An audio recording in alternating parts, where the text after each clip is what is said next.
If you're trying to achieve realistic detail in your paintings, but you don't know how, you're in the right place. In this video, I'm going to walk you through an easy way you can make your paintings come alive.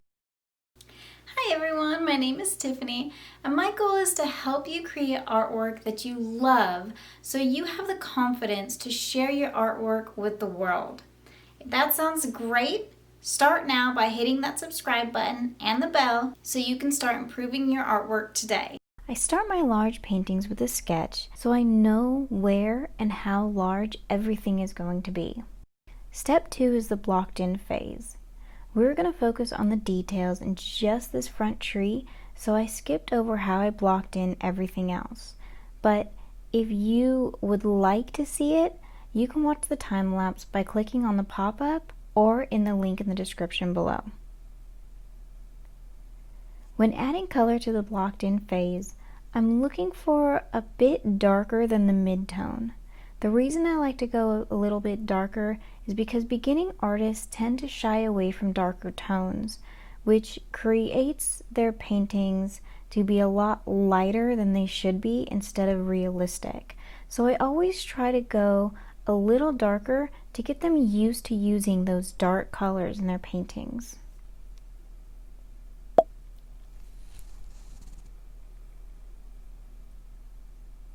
When we paint trees in a forest like this, the lower half of the tree is normally always going to be a little bit darker because it is shaded by everything above it.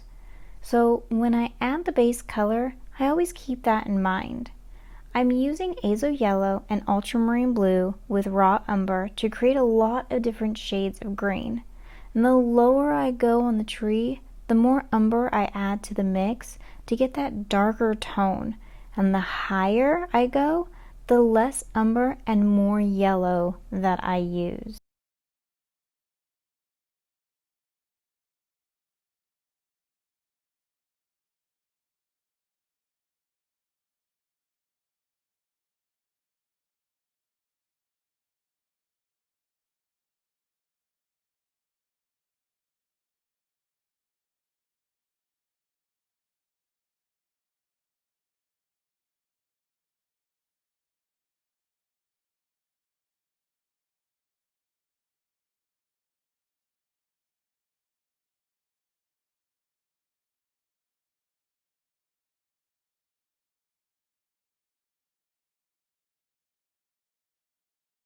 Now that all of our blocked in phase is done, we're going to start to work in the middle of this tree. I'm going to grab my liner brush and start adding the branches and twigs so the leaves have something to hold on to. To get a very thin line for the twigs, we have to thin down our paint. I do that by adding 25% walnut oil to paint. That allows the paint to come off the brush easily and not skip over the bumps in the canvas. I start at the bottom of the tree and I work my way up. I feel that this is an easier way for me to model the tree. I don't think you can ever overdo it when adding twigs because there are so many branches and twigs in a tree, so just keep going until you feel like you've done enough and then maybe add a couple more. If you're wondering, well, how do I know where to put the limbs and twigs? I focus a lot where these darker spots are in the leaves and where the sky is shining through. Now that you saw the real time and how I hold my brush and apply the paint, I'm going to speed up this next section so we can get to the real fine detail.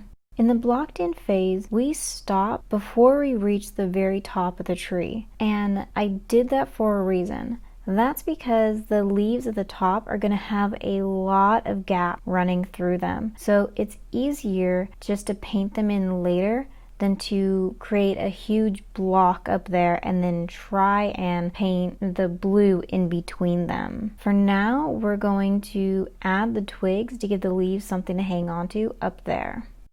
Switching to a small round brush, I apply the yellowish orangish leaves that are going to be at the top of this tree. And I'm only going to do a little bit of them, and that's why I'm using a small round brush for this. The further you get to the top, the lighter the color is going to get because the sun is going to be hitting that area. I really want you to pay attention to your proportions. After stepping back, which you should do every so often, even though I sometimes am horrible at it, I noticed that these up-close tree trunks and limbs needed to be a little bit bigger. So I just went in with a little bit bigger of a brush and just thickened them up just a tiny bit. One thing I really want you to pay attention to and take away from this video is always, always, always save your brightest highlights to the very end. Your entire painting may or may not look like very much, but after we start to add the highlights, everything in this painting starts to come alive and everything starts to look more realistic. This is actually a thing I had to overcome, was training my eye to see what the picture is supposed to look like without all those tiny little highlights and details, and that just comes with practice. So the more you create an object, the more you'll understand what the base layer of the object should look like without any highlights and details. You will start to simplify the under layer more and more, because you'll start to realize how much impact the final layer actually has when adding the detail. I just have a little flat brush right here, and I'm using a flat because it creates a lot of different textures for these leaves. And every single time I go in, I'm slowly lightening the color, and I'm keeping that light color to the right side of all of these branches and this tree, because that is the way the sun is coming. So in order to make this tree look round like the one to the right of it, you just want to keep those highlights where the sun is at. And if you pay attention really closely to my brush, and that's why I have this on real time, it's because I'm slowly twisting the brush every single time, and that will just create different textures for these leaves. So I'm not going to get the same exact brush stroke every single time, creating that pattern that we don't want. Now I am still working wet on wet, so every single time I go down and dip into my paint, I start in an area where the sun is going to be brightest and then slowly work into the tree. Because it is wet on wet, when I work into the tree, I'm going to start picking up all those darker shades of green, and it's going to naturally create all those midtones and shadows for me, so I don't have to do all that work. But every single time I do dip into my color again, just make sure that you start in an area that's going to be bright and then work into your darker tones. The very final step is the very fine detail.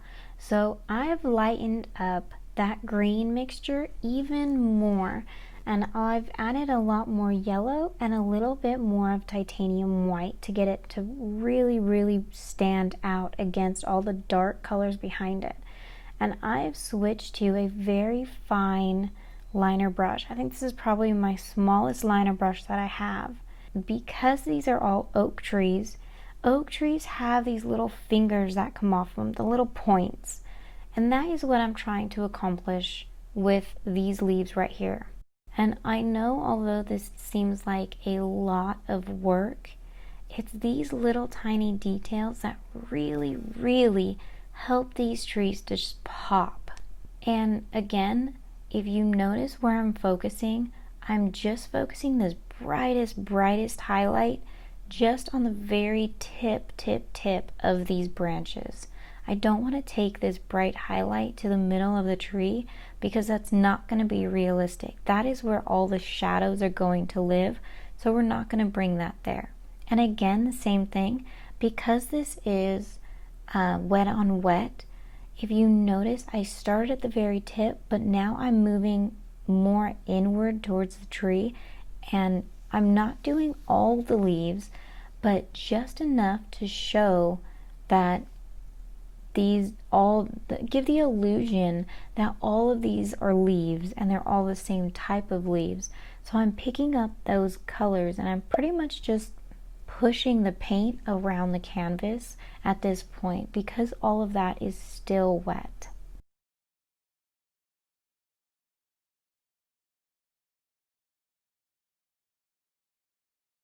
And you don't even have to do 50% of these leaves. You can probably do about 20% and get away with it just because your eye naturally picks up the detail and adds it to the rest of the tree on its own. So keep stepping back and looking and see if your brain fills in the rest of the detail for you.